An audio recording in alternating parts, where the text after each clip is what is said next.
Quite excited about today's review because this is a big hitter from Sureshot and Two Flints. This is Double Rodeo. It's a double IPA, but what's it going to be like? Keep watching to find out.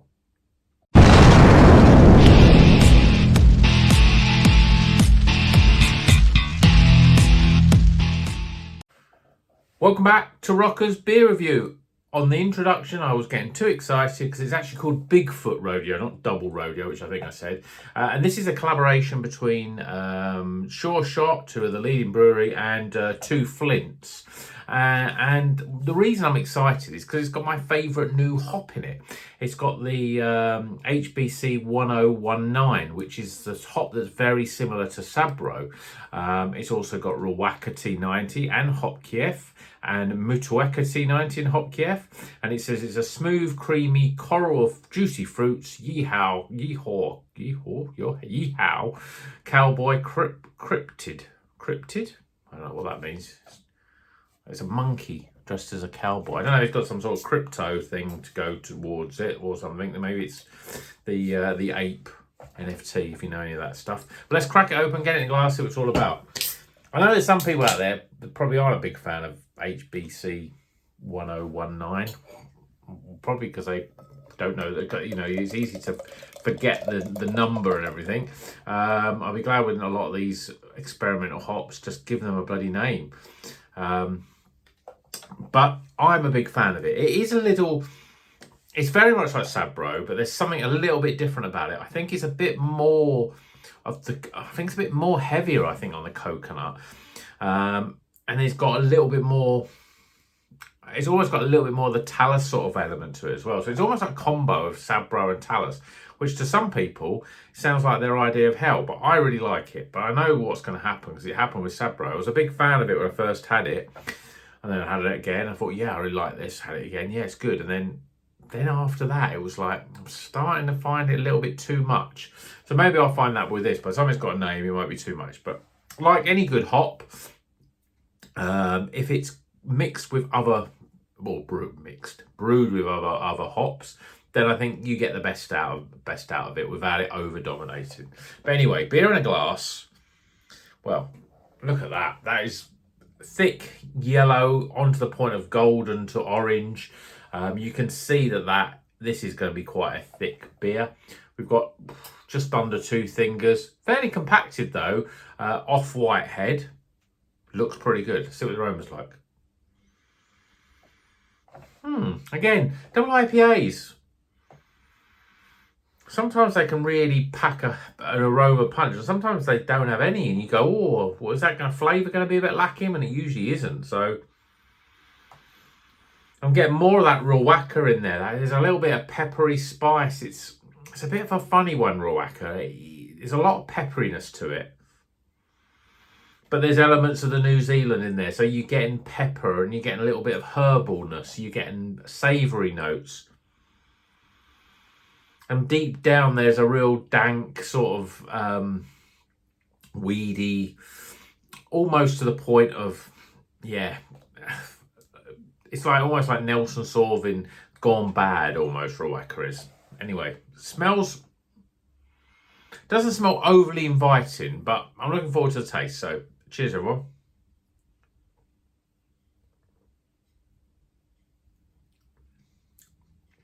Ooh, wow. Whoa. That isn't lacking in flavour at all. Firstly, though, this is a thick double IPA. This is what you want when you have a double IPA. You want to feel like you're sort of almost eating your way through the first few mouthfuls. It's chewy. That flavour then clings to everything. There is a fair bit of dankness in this beer.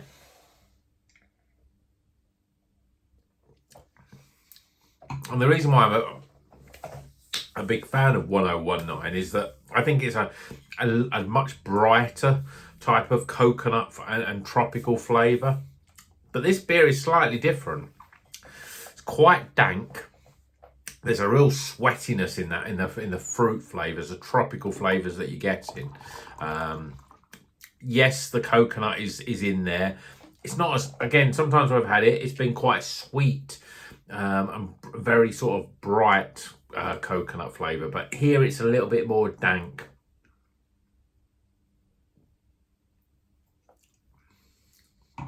It's nice though. It really is a tasty, tasty beer. And you know why I like it so much, and I think that's why 1019 is I'm a big fan of at the moment, is that there's not really anything that's like it out there. Yes, I mean, you've got your Sabro and Talus, but it was a case of breweries were making a lot of beers with Sabro at one point, and now you hardly see it. Talus the same, you know, Polly's still put in quite a bit, but not many breweries use it either. So I'm glad to see this one is coming out in more beers. This is obviously Sureshot. I've had it in a Daya beer. I've had it in a Polly's beer. I've had it in something else. A Rivington beer I may have it in.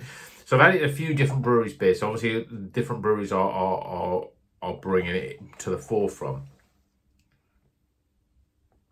I feel like I'm putting off actually describing this beer because it's a real sweaty, dank, over-ripened fruit flavour in this beer. And just when you think it could be too dank, there's that little bit of sweetness of coconut that's coming through. It's not as over-dominant as I've had it in other beers. The Roaka is dominant. It's got Mutueka in it as well, but I'm not really picking up much in the way of lime. I think it's all about the Roaka really in this beer. Yeah, we've got two types of Roaka, 2 types of Mutueka, and then the HBC 1019. But the mouthfeel is incredible. It's very smooth, silky, decadent almost in terms of the mouthfeel. It's velvety, but ultimately it's quite thick, which is I think a really good thing because you get more of that flavour coming out. It's a beer that you sip and you savour a little bit. It's not. We've had some double IPAs recently that have like really moreish, and you drink them really quickly as if you're literally drinking, you know, a pale ale. This isn't like this. Not that you're not getting much. You're not getting alcohol flavour coming through, and I wouldn't even say you're getting a hop burn coming through as well, which is I think sometimes you can really ruin a beer. Both of those things, but you're not getting that. You're getting right to the heart, the sweaty, dank, over-ripened fruit, tropical fruit flavours with a little bit of pockets of sweetness from coconut in there. But it's very well put together, and it's a lovely, lovely, lovely beer. So let's get some scores.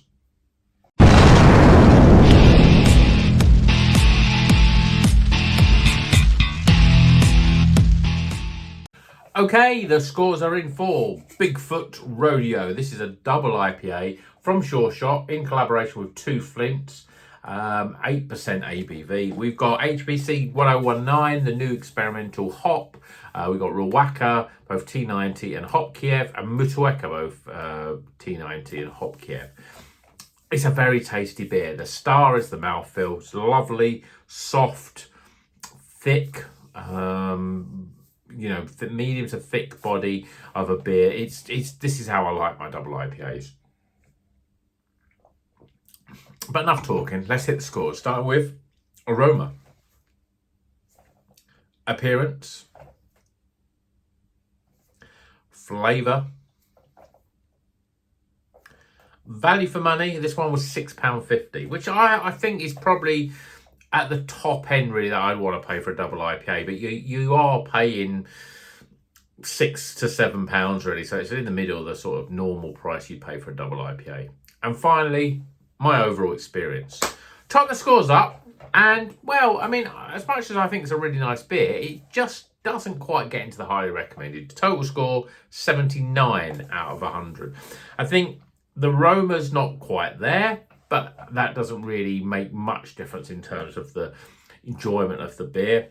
And again, you've got to like those hops. Roaka is starting to get to a point where it's in a lot of things, but it's starting to get to a point where I'm starting to... It needs something that's quite opposite that's going to bring it out, because it's that pepperiness. It's almost the herbal sort ofness about it. And that sort of stuff on its own, if it's too dominant, is not really the sort of flavours that you want in a beer. Yes, it can add that complexity to beer, but then you've got to make sure you know what you're doing with the other hops and how that all works in together. But 79, as I say, if the aroma was like 12 is quite low for aroma. If it was a normal sort of good aroma with this beer, then it would have got into the highly recommended. So I definitely would recommend it. If you like 1019, definitely buy it. If you're not sure, then I think, but you want a nice, thick, sweaty, dank double IPA, this hits the spots on that basis.